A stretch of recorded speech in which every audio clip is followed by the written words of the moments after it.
मतलब ना काफ़ी लोग में मतलब मिडिल एज, यंग एज या ओल्ड एज का तो समझ में आता है, उनके हाथ कांपते हैं।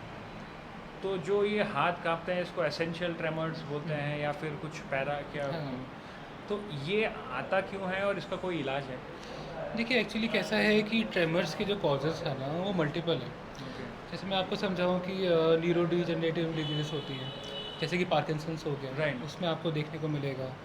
प्रोग्रेसिव सुप्रान्यूक्लियर पाल्सी होगी, उसमें देखने को मिलेगा। ड्रग्स के विड्रॉल हो गए, अल्कोहल हो गया, उसमें देखने को मिलेगा। ओपियोइड में देखने को मिलेगा। थर्ड अगर आप देखें तो कुछ ड्रग्स होते हैं, हम्म। जैसे कि आपका जो एंटी एपिलेप्टिक्स यूज़ होते हैं, हम्म। जैसे कि लिथियम हो गया, है ना, हम्म। वेलप्रोएट हो गया, है ना। उसके बाद ड्रग्स में जो है वो काफ़ी, जैसे आप अलग बीमारी अगर देखेंगे तो हाइपरथायरॉयडिज्म जो होता है हम्म। उसमें देखने को मिलता है ना।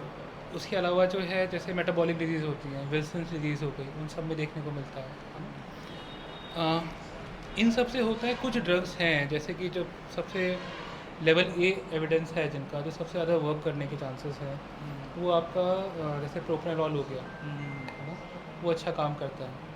उसके अलावा जो है आपका मतलब ये लाइफ लॉन्ग है, अगर जिसको हो गया तो he has to take life long sure, ये। एक्चुअली प्रॉब्लम क्या है ना कि क्योंकि दिमाग का जो थैलेमोकॉर्टिकल सर्किट रहता है ये उस पर अफेक्ट करता है ओके। मोस्टली बीमारियां जो होती हैं। राइट। तो उसकी वजह से क्या होता है ना कि वो ट्रेमर्स जो हैं वो रहेंगे, रहेंगे। है ना। तो इसलिए क्या है कि कभी कभार पेशेंट को लाइफ लॉन्ग ट्रीटमेंट लेना पड़ता है। बट देखिए उससे क्या है ना, उनकी क्वालिटी ऑफ लाइफ में बहुत इंप्रूवमेंट होती है। ओके। मेरे पास एक पेशेंट हैं, वो 55-56 ईयर्स के हैं। उनके साथ प्रॉब्लम क्या है कि वो बैंक जाते हैं चेक साइन करने के लिए, तो यहाँ से स्टार्ट करेंगे और उनका आगे चले राइट जाएगा। Right right right. तो वो जब से उनको मेडिसिन चल रही हैं, बाकी चीज़ें चल रही हैं, तो एटलीस्ट वो साइन कर पा रहे हैं, ओके।